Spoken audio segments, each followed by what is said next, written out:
अथ तृतीयोऽध्यायः।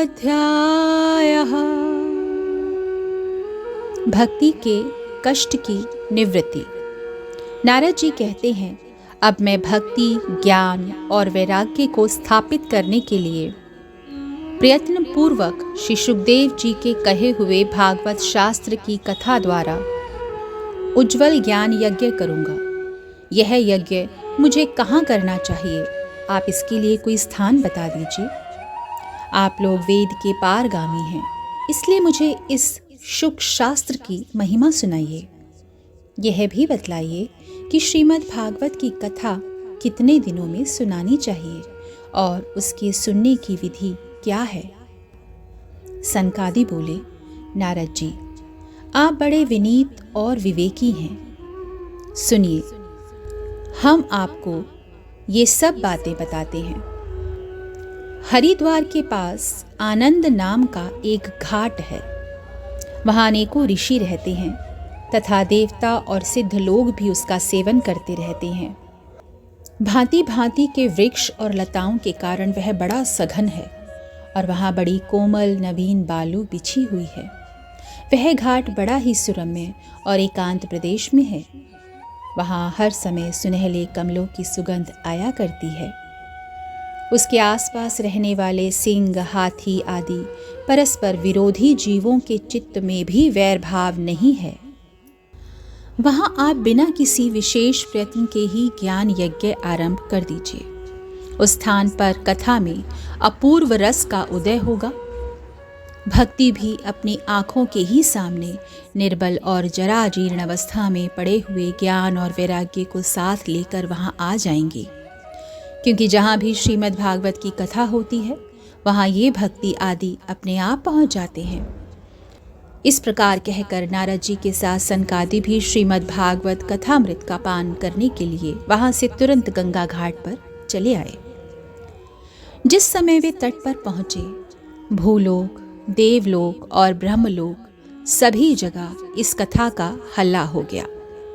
जो भगवत कथा के रसिक विष्णु भक्त थे, वे सभी श्रीमद् भागवत का पान करने के लिए सबसे आगे दौड़ दौड़ कर आने लगे। भृगु जी, वशिष्ठ जी, च्यवन जी, गौतम ऋषि, मेधादिति, देवल, देवरात, परशुराम जी, विश्वामित्र जी, शाकल, मार्कंडेय, दत्तात्रेय जी, पिप्पलाद, योगेश्वर व्यास जी और पराशर, छाया शुक, जाजली और जन्यू आदि सभी प्रधान मुनिगण अपने अपने पुत्र, शिष्य और स्त्रियों समेत बड़े प्रेम से वहां आ गए। इनके सिवा वेद, वेदांत, उपनिषद, मंत्र, तंत्र, 17 पुराण और 6 शास्त्र भी मूर्तिमान होकर वहां उपस्थित हो गए। गंगा आदि नदियाँ, पुष्कर आदि सरोवर, कुरुक्षेत्र आदि समस्त क्षेत्र, सारी दिशाएं, दंडक आदि वन, हिमालय आदि पर्वत तथा देव, गंधर्व और दानव आदि सभी कथा सुनने चले आए। जो लोग अपने गौरव के कारण नहीं आए, महर्षि भृगु उन्हें समझा बुझाकर ले आए। तब कथा सुनाने के लिए दीक्षित होकर श्री कृष्ण परायण सनकादि नारद जी के दिए हुए श्रेष्ठ आसन पर विराजमान हुए। उस समय सभी श्रोताओं ने उनकी वंदना की। श्रोताओं में वैष्णव, विरक्त, सन्यासी और ब्रह्मचारी लोग आगे बैठे और उन सबके आगे नारद जी विराजमान हुए।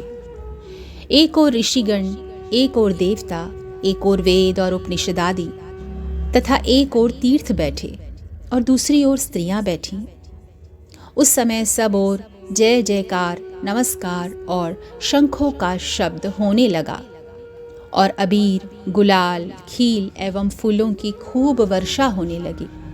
कोई देव श्रेष्ठ तो विमानों पर चढ़कर वहां बैठे हुए सब लोगों पर कल्प वृक्ष के पुष्पों की वर्षा करने लगे।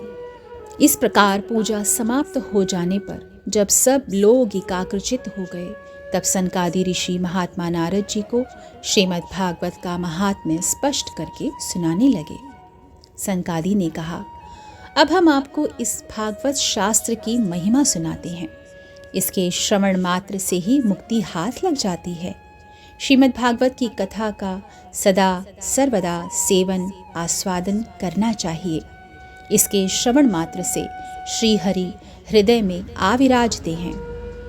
इस ग्रंथ में 18,000 श्लोक और 12 स्कंध हैं तथा श्री सुखदेव और राजा परीक्षित का संवाद है। आप यह भागवत शास्त्र ध्यान देकर सुनिए। यह जीव तभी तक अज्ञानवश इस संसार चक्र में भटकता है जब तक क्षण भर के लिए भी कानों में इस शुक शास्त्र की कथा नहीं पड़ती। बहुत से शास्त्र और पुराण सुनने से क्या लाभ है? इससे तो व्यर्थ का भ्रम बढ़ता है। मुक्ति देने के लिए तो एकमात्र भागवत शास्त्र ही गरज रहा है। जिस घर में नित्य प्रति श्रीमद् भागवत की कथा होती है वह तीर्थ रूप हो जाता है और जो लोग उसमें रहते हैं उनके सारे पाप नष्ट हो जाते हैं। हजारों अश्वमेध और सैकड़ों वाजपेय यज्ञ इस शुक शास्त्र की कथा का 16वां अंश भी नहीं हो सकता। तपोधनो, जब तक लोग अच्छी तरह श्रीमद् भागवत का श्रवण नहीं करते तभी तक उनके शरीर में पाप निवास करते हैं। फल की दृष्टि से इस शुक शास्त्र कथा की समता गंगा जी, गया जी, काशी, पुष्कर या प्रयाग कोई तीर्थ भी नहीं कर सकता। यदि आपको परम गति की इच्छा है तो अपने मुख से ही श्रीमद् भागवत के आधे अथवा चौथाई श्लोक का भी नित्य नियम पूर्वक पाठ कीजिए। ओंकार, गायत्री, पुरुष सूक्त, तीनों वेद, श्रीमद् भागवत। ओम नमो भगवते वासुदेवाय।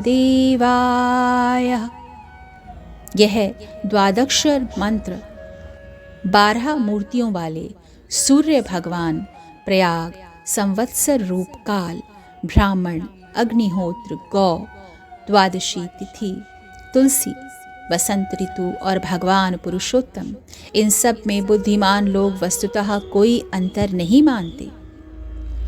जो लोग अहर्निश अर्थ सहित श्रीमद् भागवत शास्त्र का पाठ करता है उसके करोड़ों जन्मों के पाप नष्ट हो जाते हैं। इसमें तनिक भी संदेह नहीं है। जो पुरुष नित्य प्रति भागवत का आधा या चौथाई श्लोक भी पढ़ता है उसे राजसूय और अश्वमेध यज्ञों का फल मिलता है। नित्य भागवत का पाठ करना, भगवान का चिंतन करना, तुलसी को सींचना और गौ की सेवा करना, ये चारों समान हैं। जो पुरुष अंत समय में श्रीमद् भागवत का वाक्य सुन लेता है उस पर प्रसन्न होकर भगवान उसे बैकुंठ धाम दे देते हैं। जो पुरुष इसे सोने के सिंहासन पर रखकर विष्णु भक्त को दान करता है वह अवश्य ही भगवान का सायुज्य प्राप्त करता है। जिस दुष्ट ने अपनी सारी आयु में चित्त को एकाग्र करके श्रीमद् भागवत अमृत का थोड़ा सा भी रसास्वादन नहीं किया उसने तो अपना सारा जन्म चांडाल के समान व्यर्थ ही गंवा दिया। वह तो अपनी माता को प्रसव पीड़ा पहुंचाने के लिए ही उत्पन्न हुआ।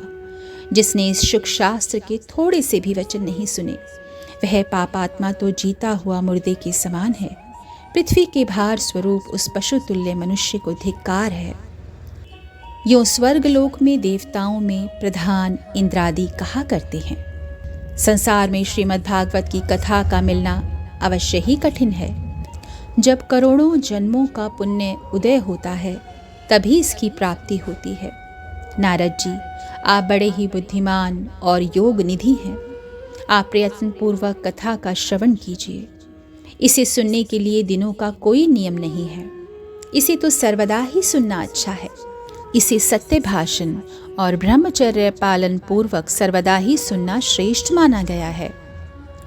किंतु कलयुग में ऐसा होना कठिन है। इसलिए इसकी सुखदेव जी ने जो विशेष विधि बतलाई है वह जान लेनी चाहिए। कलयुग में बहुत दिनों तक चित्त की वृत्तियों को वश में रखना, नियमों में बंधे रहना और किसी पुण्य कार्य के लिए दीक्षित रहना कठिन है। इसीलिए सप्ताह श्रवण की विधि है। श्रद्धा पूर्वक कभी भी श्रवण करने से अथवा माघ मास में श्रवण करने से जो फल होता है वही फल श्री सुखदेव जी ने सप्ताह श्रवण में निर्धारित किया है। मन के असंयम रोगों की बहुलता और आयु की अल्पता के कारण तथा कलयुग में अनेकों दोषों की संभावनाओं से ही सप्ताह श्रवण का विधान किया गया है। जो फल तप, योग और समाधि से भी प्राप्त नहीं हो सकता, वह सर्वांग रूप में सप्ताह श्रवण से सहज में ही मिल जाता है। सप्ताह श्रवण यज्ञ से बढ़कर है, व्रत से बढ़कर है, तप से कहीं बढ़कर है, तीर्थ सेवन से तो सदा ही बड़ा है, योग से बढ़कर है, यहाँ तक कि ध्यान और ज्ञान से भी बढ़कर है। इसकी विशेषता का कहाँ तक वर्णन करें, यह तो सभी से बढ़ चढ़कर है। हरे कृष्णा कृष्ण कृष्ण हरे हरे, हरे रामा राम राम हरे हरे।